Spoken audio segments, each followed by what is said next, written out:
Saudaraku, Forbes DPRA Dapil 8 Aceh Tenggara Gayo Lues mendesak BPJN Aceh agar segera mempercepat penanganan jalan nasional yang putus akibat banjir bandang di Aceh Tenggara.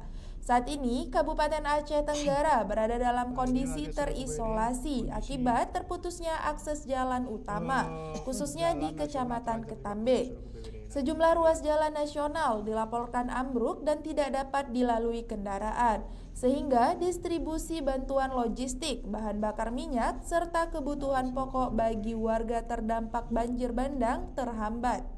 Ketua Forbes DPRA, Haji Ali Basrah, SPD MM, yang juga Wakil Ketua DPRA, menegaskan pentingnya percepatan perbaikan jalan agar pasokan logistik dapat segera masuk. Ali Basrah menyebutkan bahwa meski alat berat sudah berada di lokasi, jumlahnya masih perlu ditambah di beberapa titik kerusakan agar proses pengerjaan dapat dilakukan lebih cepat dan merata. Dalam kunjungan tersebut, Forbes DPRA yang dipimpin Ali Basrah dari fraksi Golkar juga menyalurkan bantuan bagi korban banjir. Bantuan tersebut diserahkan melalui kantor camat setempat untuk kemudian didistribusikan ke posko-posko pengungsian.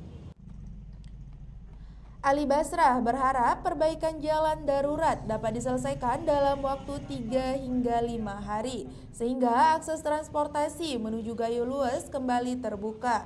Ia mengaku prihatin terhadap kondisi masyarakat Gayo Lues yang kesulitan menerima bantuan, ditambah dengan kerusakan infrastruktur jalan di beberapa titik di wilayah tersebut.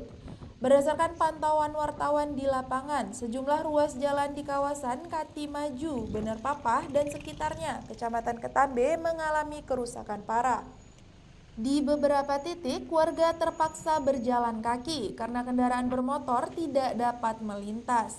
Pasca banjir bandang, Jalan Nasional Aceh Tenggara Gayo Lues tertimbun lumpur tebal dan tampak seperti hamparan padang pasir akibat terjangan sungai alas yang membawa material kayu dan batu berukuran besar. Sejumlah rumah, masjid, serta fasilitas MCK dilaporkan hanyut dan rusak berat terseret arus sungai. Saat ini, proses perbaikan jalan nasional menuju Gayo Lues tengah dilakukan. Namun, hingga kini akses jalan tersebut belum sepenuhnya dapat dilalui kendaraan hingga ke wilayah Gayo Lues.